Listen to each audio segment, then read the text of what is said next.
Welcome back to Energy Talks. In this episode, I've been joined by Samantha, Petrofac's Chief Information Officer, and we're going to explore the role in data in driving transformation across the sector. Samantha shares what brought her to Petrofac, why getting the data foundations right matters now more than ever, and also how we can turn the promise of AI into something truly practical. It's a conversation about building smarter systems, creating future-ready teams, and the power of leading with purpose. So grab a coffee and enjoy this episode.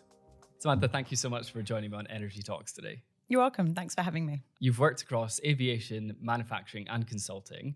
What made you take the jump into energy sector, and why specifically with Petrofac? Across my life, I've always enjoyed a good challenge. Yes. You know, as I said to my team when I first got here, I don't do boring. And I was really at that point where I was looking for something different. And I saw that there was the opportunity at Petrofac. I'd always been fascinated with the energy industry. Yeah. It's, you know, in every aspect of our life. Yeah. And I thought, wouldn't it be amazing to work in that space? Yeah. So I started doing some research, and I thought, actually, from a technology perspective, the opportunities that lie ahead of us are huge. That was the main driver around joining, trying to move into this industry. And then with Petrofac, I know it's had some challenging times in the last few years, but the growth trajectory that lies ahead of us is fantastic. And I thought, how amazing would it be to be a part of that journey and to be a part of that adventure? And you didn't have a normal start to life at Petrofac. Most other people come in, get to know the place, meet people. You came in day one of CrowdStrike, the global IT outage. It was an eye-opener, an induction of fire, I would say. So I think I'd been here a few days, and then I was working from home on the Friday when CrowdStrike happened. Yeah. And I remember opening my laptop and I couldn't log in. And I thought, oh my goodness, I've been here 1 week and I've broken my laptop already. This is horrendous. So I rang the tech hub and I was having a chat to them. And then we started to see the tickets coming, and we started to realize, actually, this is much bigger. For me, what stood out was on the IT side, the collaboration, the commitment, and the knowledge of our landscape and the resilience of our landscape that allowed us to recover very quickly.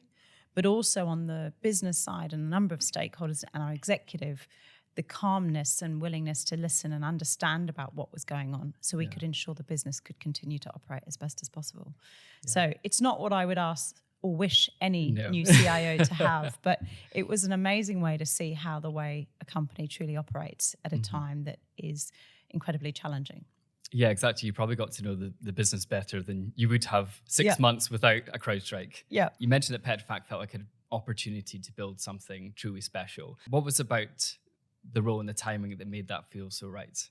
There wasn't any one particular thing. I think it was just the stars aligned and the service orientation of the business. So being very customer centric, that's at the heart of what I think should be of any organization, but also particularly of an IT department and the services it provides. So an alignment from a values and integrity perspective was really important to me, and it just made sense. And you said before, there was one of my favorite things, you said it today, and you said it in an article previously that I read, I don't do boring. So what kind of leadership environment are you building here, and how are you going to bring that same mindset to the team? I think a big piece for me is creating a psychologically safe environment where people can bring their true selves to work. Yeah. So I don't do boring. Yeah. But I also believe that I like to have fun at work, but I take work seriously. Yes. And I want to create an environment where the teams feel like that as well. They can come to the work, they can be themselves, they can speak up, they can be open, honest. But they work hard, but they enjoy themselves while they do it. Yeah. I think we live in a VUCA world. You know, it's volatile, uncertain, complex, and ambiguous. And that's the reality of life. And I think it will continue to be like that now and probably forever. Yeah. So we have to be constantly ready for change, for uncertainty, and to create a safe environment where people embrace that, but feel comfortable in it at the same time is important. And I think that, to me, is will make a difference and will help Petrofac into the future. Yeah, 100%. I think especially for your line of work where you need everyone working together, and even the tiniest problem could spark something bigger. So you need everyone on the same team, all coming together and sharing unfiltered almost. Yeah, absolutely. And collaboration is key. Yeah. I think I've never been one that believes in individuals solving problems by themselves. Yeah. I love to solve problems. That's why I'm in technology. I'm not a techie by heart. Yeah. But for me, the exciting thing is how technology can solve problems. But problems can only be solved when you bring all the great minds together. Yeah. So bringing different personalities, bringing different mindsets, bringing different types of intelligence together to solve problems is what makes things really exciting and interesting. It would be amiss if we didn't talk about AI, but I don't want to talk about that yet. I think like enough people are talking about it, but we will talk about it. I want to start with the basics, and you've talking about the opportunity here. So what for you is step one in what you're trying to build here? A key part for me for any successful IT capabilities is the importance of partnership with the business stakeholders and with our clients and building those relationships. So foundational is making sure truly understand what our problems are, where our opportunities lie, and as a business, what we're trying to achieve and working together to solve that. Underpinning all of that, though, for me, as the years have gone by, I've realized that the data is the basis of everything. So you can't achieve digital transformations, adoption of AI, and really any, future-proofed modern technology if your data is not solid.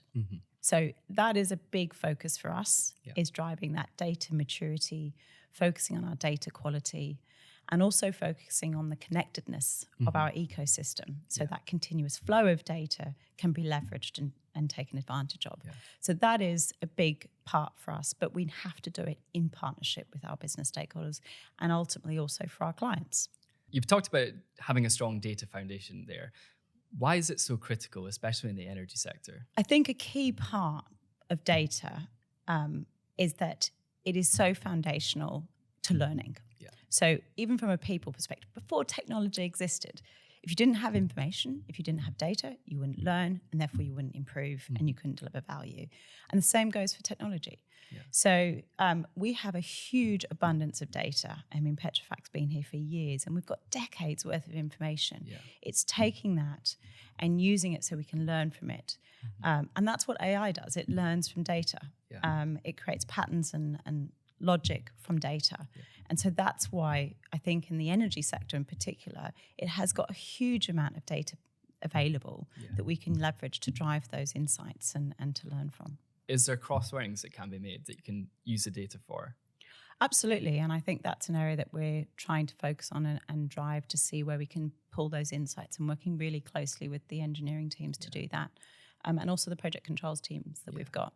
Definitely. And like you said, it's like all about that collaboration. So like understanding what their needs are, and then you can build the systems around that. Exactly. We were talking off camera just before we started about the misconception IT is just that, oh, my laptop's broken, can you help me? But it's got such a wide-ranging impact. Yep, absolutely. And it's in many ways you're in the shadows, but we're there to support and enable. But a big part of what I can see across the industry as well is the role that it can play with that predictive maintenance. And so that drives operational efficiencies, it drives cost reductions. And I think there's also opportunities into the future around actually helping drive revenue, but it potentially also introducing new revenue streams within the industry. Even though it's in the background, it's there. It's a bit like a house. You need to have the foundations. You can't just have the house without it. Maybe in some ways, your data and everything that underpins it is the foundations to the success of a construction of a house or an oil rig even. AI is everywhere in the conversation right now. But from your perspective, what's the real opportunity of AI in the energy sector? I think the opportunity lies in increased collaboration across the industry of services companies like Petrofac working alongside our operators to see how we can really embed AI and leverage AI in all phases of our delivery of the services that we provide and all phases of oil and gas industry. I also think there's a big piece around the role that AI plays with the convergence of IT, OT and ET. For the not saying you're not a techie, but for the non-techies, kind of looking at the role that that in itself around IT being your information technology, your old school IT services, OT, your operational technology, your sensors that are collecting the data on the facilities, and then your ET being your engineering technology and how we leverage that to drive And putting those together and the convergence that we're seeing there, I think is a huge opportunity, but it's also does present risks from a cybersecurity perspective that we have to continue to closely monitor. There is a role that AI will play in all of that, without a doubt. And it's just starting to work and collaborate with our operators, our suppliers, the large tech companies that are out there to see how we can really bring that together. Excellent. Yeah, and it's about doing it when it's right for not only the business, but right for the industry and right for the project that we're working on. Absolutely, absolutely. My personal biggest bugbear with AI is that I find it's a solution without a clear problem. What's Petrofac doing now that sets us up to use AI in a way that's safe, strategic, but actually genuinely useful? From our perspective, I've made it very clear one of our strategic priorities is AI where it makes sense. Yeah. And where it makes sense in its simplest form is that we have a clear problem statement. So we won't just do random proof of concepts for the fun of it. They're great if you want to create some innovation. But even then, you need to have a clear problem statement. And also where we have the data maturity. So if we haven't got the data maturity, then we're not going to do it. If we haven't got a clear problem statement that we're trying to solve, we're not going to do it. And I think it takes discipline, because you can get carried away. Oh, definitely. And I think it's just having that discipline is what's important to us. I always find that it enables you to do more, but not necessarily do what's right. So or more of something that you suddenly realise you spent half an hour messing around with ChatGPT and you've gone, actually, I'm not doing what I meant to be doing. Exactly. I know it's just another distraction in our modern world as much as anything at times. But no, I think that's the best way. And I think it's where it has impact, not just we're doing it for the sake of doing it.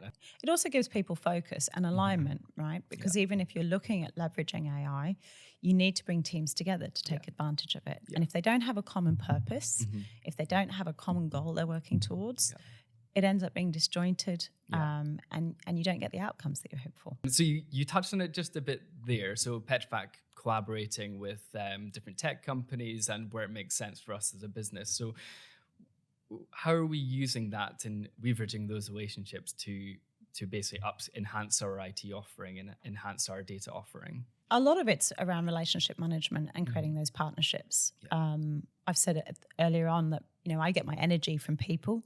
My team know that how important it is interacting with different people as well. And so it's building those relationships and then building those partnerships with some of our strategic technology partners. They've got, huge buckets of R&D. That's their expertise.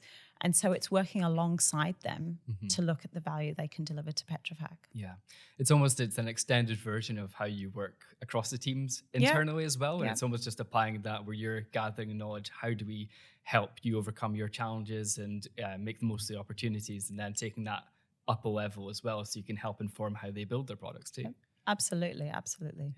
What excites you about the future of data and digital in the energy sector? I think across the industries, there's quite a few opportunities. There are parts of this industry where it is, due to legacy ways of working, the information's quite siloed.